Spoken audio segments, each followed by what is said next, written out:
Good morning children. Today we will study about modification of leaves. This modification is to perform certain additional function. The main function of leaf is photosynthesis. If the leaf perform something else, then we call it a modification. So the first modification of the leaves that we are going to study is the leaf tendrils. In some plant, whole leaf or the leaflet will modified into tendril. They are of various types. The first one is the leaflet tendril, in which the terminal leaflet will be modified into coiled tendrilar structure, then it is a leaflet tendril.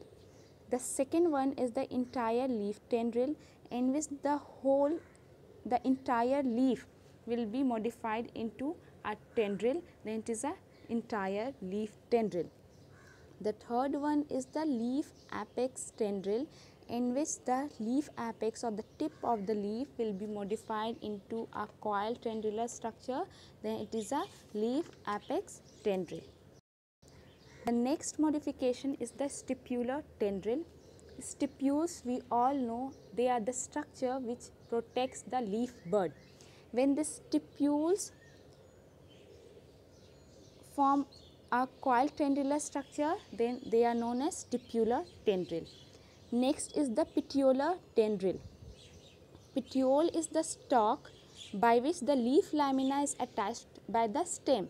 When this petiole will form a coiled tendrilar structure, then it is known as petiolar tendril. The function of these tendrils is to help the plant in climbing. This tendril will coil around any type of support and helps the plant to climb up. The next modification that we will study is the leaf spines. In this, the leaves are modified into spines, like in case of cactus. They are also of two types, leaf apex spines and the leaf margin spines. In leaf apex spines, the tip or the apex of the leaf will form the spiny structure, as in case of date palm. In case of leaf margin spines, the margin of the leaves will have the spines, as in case of aloe vera.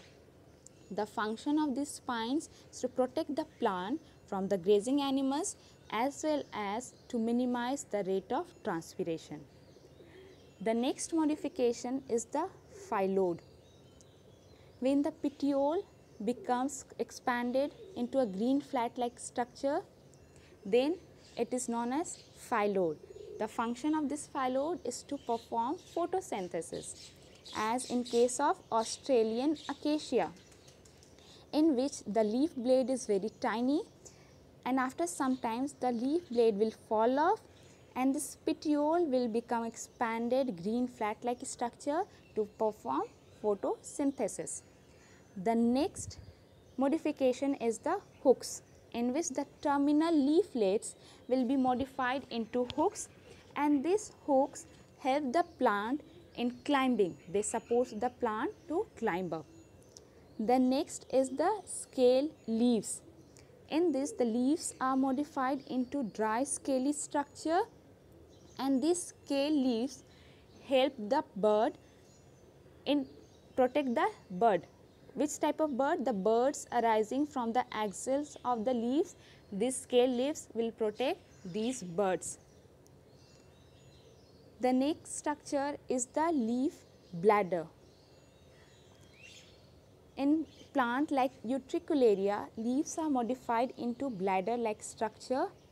This bladder helps to capture the insect. What is this bladder? They are the balloon-like structure and they have an opening. In this opening, bristles are there. When any insects sit on them, these bristles help in trapping the insect, and ultimately these insects are digested with the help of enzymes. So these type of plants are known as insectivorous plants because they are trapping the insect for their nutrition. The next is the leaf pitchers, in which the leaves are modified into pitcher-like structure. Petiole are forming the coiled tendrilar structure and the leaf apex are forming the lid. So any insect when any insect sits on them, the lid will close and ultimately the insect will be trapped in the pitcher. The leaf blade which is forming the pitcher, the insect will be trapped in them and ultimately they are digested with the help of enzyme.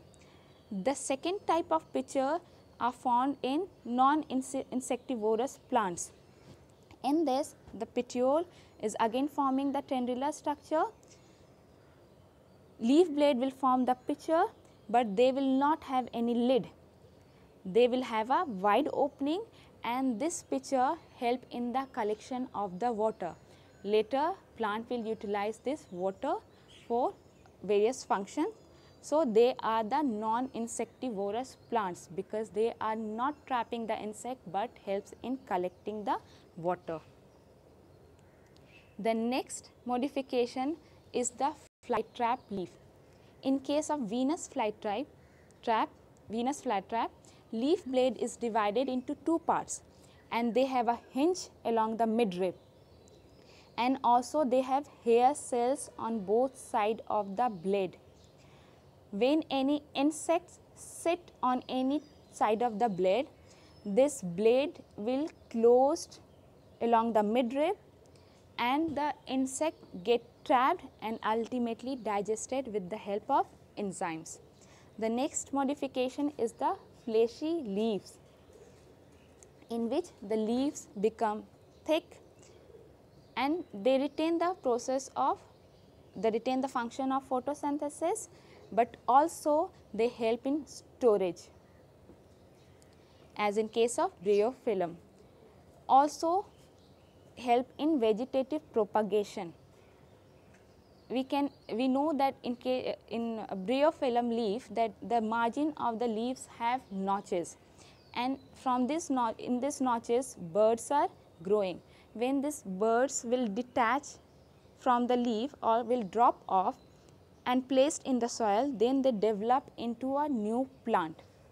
So, these birds help in vegetative propagation, the birds which are growing in the fleshy leaves of the bryophyllum. So, fleshy leaves not only help in photosynthesis, but also helps in storage as well as it helps in vegetative propagation. Okay? Thank you.